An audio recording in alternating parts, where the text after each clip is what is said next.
Дата 28 апреля 2016 года стала знаковой для российской космонавтики.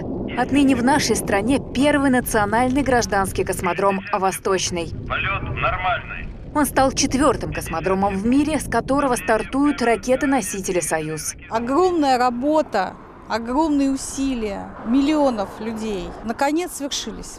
Космодром «Восточный», он уже есть, он сегодня родился. Этим пуском сегодня у нас появился новый космодром в России, гражданский космодром.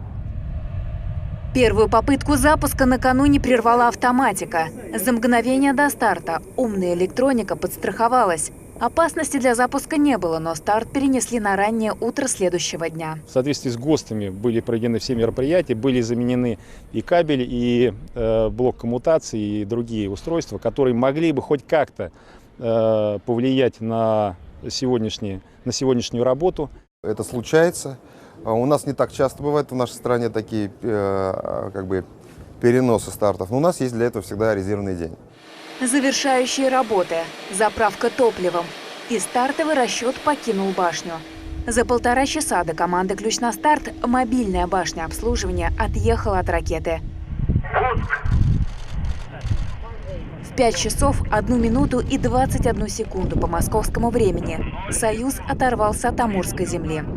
А через 528 секунд с помощью разгонного блока «Волга» вывел на орбиту 3 научных космических аппарата – Михаил Ломоносов, «Аист» и наноспутник «Самсат». Все результаты, которые будут сейчас сбрасываться, они будут приниматься в Московском университете и будут основой разных практикумов, лекций, теорий.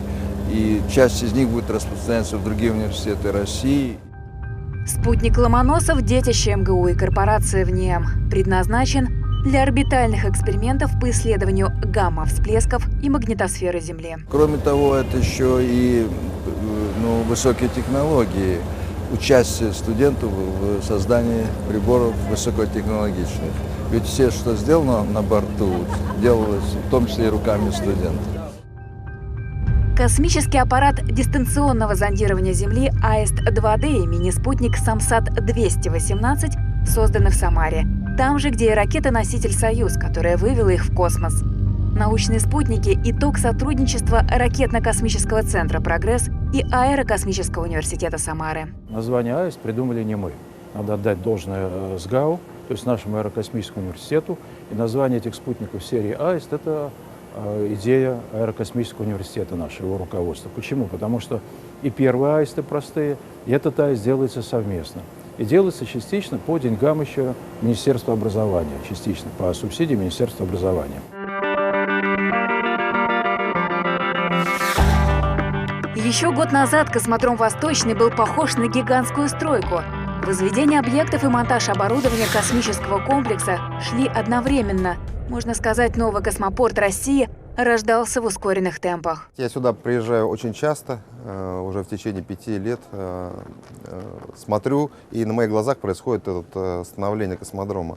Я вижу, как появляются новые здания, новые сооружения, новые площадки технические. Железная дорога, обычная дорога, она все лучше и лучше становится. Начинают расти уже молодые деревья. Конечно же, это все идет на пользу космодрому, потому что мы видим движение, мы видим рост.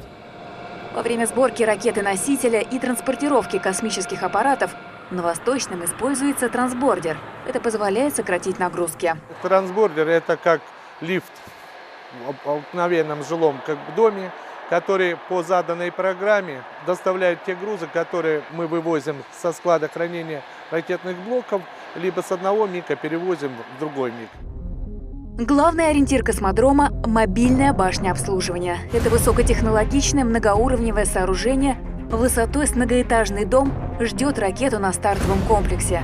Все предстартовые работы с «Союзом» проходят под крышей. Значит, впереди у нас здесь газоход. Сейчас мы видим кабину обслуживания в рабочем положении. На каждом ярусе из 4 находятся расчеты, которые каждый обеспечивает доступ к ракет-носителю и работает с ракет-носителем. Вот сюда будет вниз уходить газодинамическая струя, когда ракета пойдет. Ну а выше, вы там видели такие трубы, это система эжекции. Та самая система, которая сжимает пламя ракеты вот так, потому что скорость истечения газов из сопел у нее выше, чем скорость истечения газов из сопла ракеты. Сжимает струю, уводит с одной целью – сберечь старт. Первый запуск. Кульминация многолетней работы строителей, стартовиков и ракетчиков уже история. Теперь Восточный по праву может называться космодромом. Свое первое и важное испытание он выдержал. Следующий этап – сооружения стартового стола для ракеты-носителя «Ангара», которая в перспективе должна заменить тяжелую ракету «Протон». Мы уже думаем о том, чтобы здесь же, в этом же комплексе, создать инфраструктуру и для сверхтяжелых ракет, для пилотируемых пусков. У меня нет сомнений, что мы вместе с вами все это сделаем. Сегодня на космодроме сданы 11 объектов из 20 запланированных по проекту. Это так называемый пусковой минимум для Союза. Так что работы впереди немало. Более того, в будущем космодром должен работать и на всю мировую космонавтику. Конечно, привлекать сюда как российские, так и мировые пуски, которые, в общем, загрузят наш космодром пусками, а это самая главная наша задача. Возможно, уже в следующем году с нового космодрома в космос отправятся спутники серии «Канопус» и разведчик погоды аппарат «Метеор». Мы планируем 2 пуска в следующем году. Один из них будет из, наверное, 2 канопусов. Второй пуск мы смотрим нагрузку, «Метеор» и, возможно, другие нагрузки.